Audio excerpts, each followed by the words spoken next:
हमारे एक साथी का सवाल था, और हो सकता है आप में से भी बहुत से साथियों का ये सवाल हो कि संस्कार, खानदान किसे कहते हैं।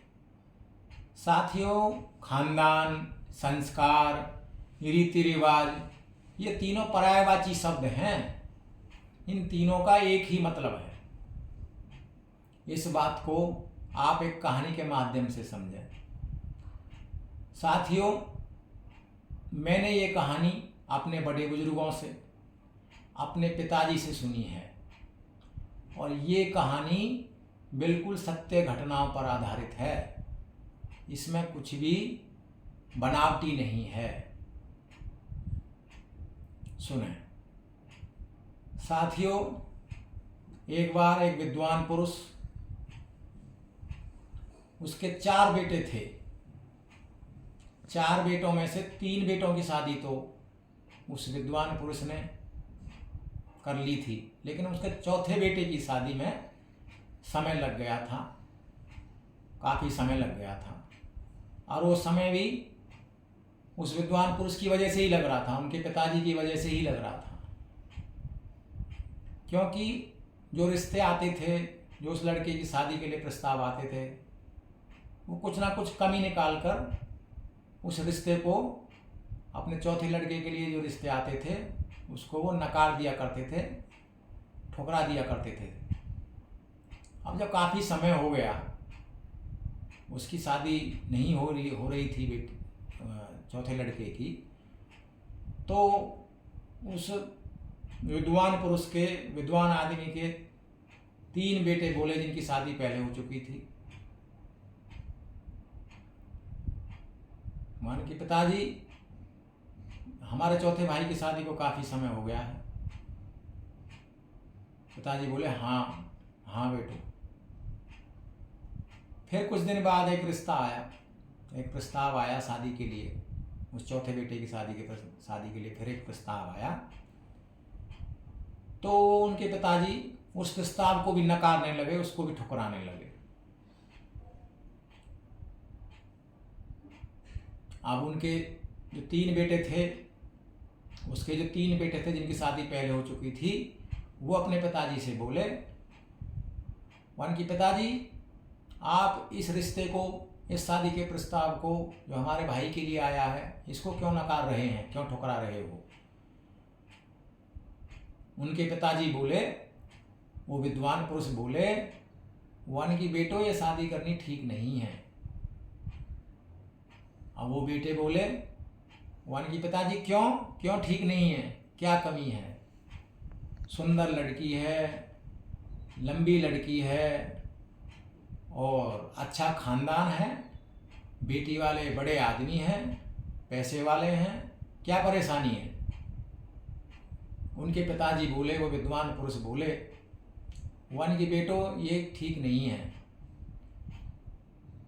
इस लड़की की नानी, जिसकी शादी का प्रस्ताव इस चौथे बेटे के लिए आया है, इस लड़की की नानी कुएं में कूद कर मर गई थी। और वो लड़के बोले अपने पिताजी से, वो तीनों लड़के जिनकी शादी पहले हो चुकी थी, पिताजी, वन की नानी तो मरी ना, नानी कहानी किसने जानी, और नानी से क्या मतलब है। उनके पिताजी अपने लड़कों के दबाव में बोले, चलो बेटो, आप नहीं मानते तो कर दो, कर लो शादी, मेरे विचार से तो ये गलत है। अब चलो शादी हो गई जी। उन तीनों बड़े बेटों ने अपने चौथे भाई की शादी कर ली। समय गुजरा। कुछ समय बाद उनके विद्वान पिताजी ने अपने बेटों को ये समझाने के लिए कि संस्कार किसे कहते हैं, खानदान किसे कहते हैं, और उस अपने चौथे बेटे की पत्नी की परीक्षा लेने के लिए, ताकि अपने बेटों को ये बात अच्छे से समझा सकें और दूसरे लोग भी इस बात को समझ सकें, एक नाटक रचा। उनके विद्वान पिताजी ने एक नाटक रचा। नाटक क्या था, उनके पिताजी ने अपने चारों बेटों को अपने पास बुलाया, बिठाया, अपने बेटों से बोले, यानी कि बेटों, मुझ पर फलाने फलाने सेठ का कर्ज है और वो सेठ मेरे से कर्ज मांग रहा है, कर्ज चुकाने के लिए बोल रहा है और वो कर्ज मुझे कल ही चुकाना है और कोई इंतजाम है नहीं। तो उनके वो बेटे बोले, उसके वो बेटे बोले, चारों बेटे बोले, यानी कि पिताजी बताओ हमें क्या करना है। उनके पिताजी बोले, यानी कि बेटो, आपको अपनी पत्नियों से जेवरात लेके आने हैं, जो तुम्हारी पत्नियों के जेवरात हैं वो उतरवा के लेके आओ, इसके अलावा और कोई इंतजाम नहीं, मेरी इज्जत का सवाल है। बेटे बोले, पिताजी आपकी इज्जत हमारी इज्जत, अभी लाते हैं उतरवा के। गए चारों उतरवाने के लिए, चीज वस्त्र लेने के लिए, जेवरात उतरवाने के लिए अपनी अपनी पत्नियों से गए चारों बेटे। अब जिन 3 लड़कों की शादी पहले हो चुकी थी, जो 3 बड़े लड़के थे, वो तो जल्दी से अपनी अपनी पत्नियों से जेवरात उतरवा कर ले आए और पिताजी को सौंप दिए। अब जो चौथा बेटा था, जिसकी पत्नी की नानी कुएं में कूद कर मरी थी, उसको जेवरात लाने में समय लग रहा था, टाइम लग गया, देर हो रही थी। अब वो पिताजी तो समझ रहे थे, वो विद्वान पुरुष तो जान रहे थे इस बात को कि पति पत्नी में इस बात पर झगड़ा हो रहा होगा, वो उसकी पत्नी इनकार कर रही होगी अपने जेवरात को देने के लिए। उस विद्वान पुरुष को तो इस बात का अंदाजा था,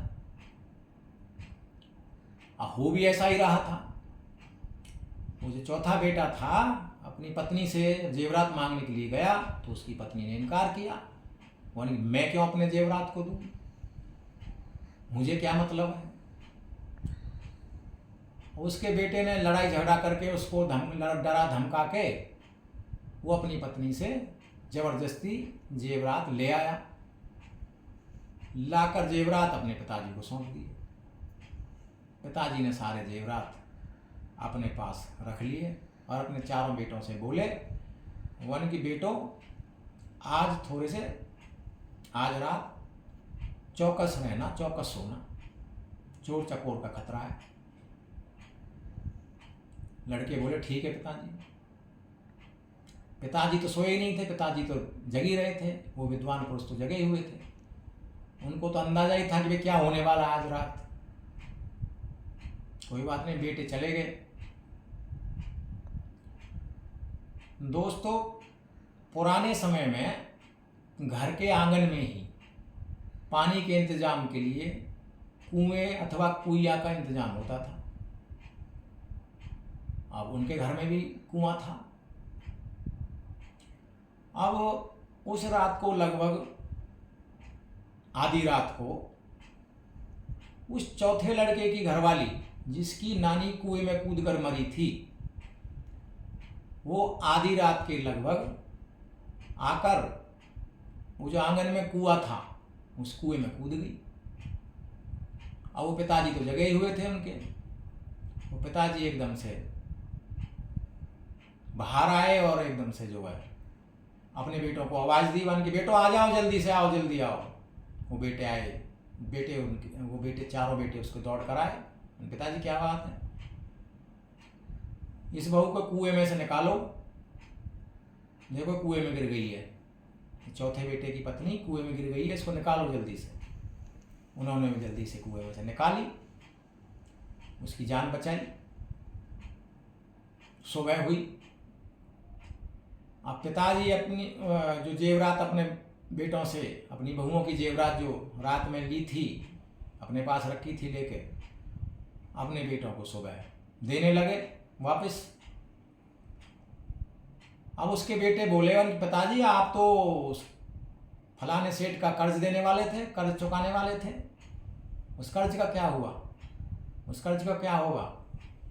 उनके पिताजी बोले, वन की बेटों, मेरे पर किसी का कोई कर्ज नहीं है, मुझे किसी का कोई कर्जा नहीं चुकाना। मैं तो केवल तुम लोगों को ये समझाना चाहता था कि देखो, जिसके संस्कार, जिसका खानदान, जिसकी सोच ऐसी रही हो, उसके परिवार की, उस पूरे कुनबे की, उसकी सोच का असर पीढ़ी दर पीढ़ी चलता रहता है। मैं तो आप लोगों को ये बात समझाना चाहता था, इसलिए मैंने नाटक की। अब तो उसके बेटों को ये बात अच्छे से समझ में आ गई। उसके बेटे बोले, वन की पिताजी आप ठीक थे, आप ठीक हो, हम ही इस बात को नहीं समझ पाए थे। तो साथियों, इस कहानी के माध्यम से आप खुद जानें, खुद समझें, आप अपनी विवेक से, आप अपनी समझ से खुद समझें कि खानदान किसे कहते हैं, संस्कार किसे कहते हैं, रीति रिवाज किसे कहते हैं। ये मैं आपकी समझ पर, आपके विवेक पर छोड़ता हूँ।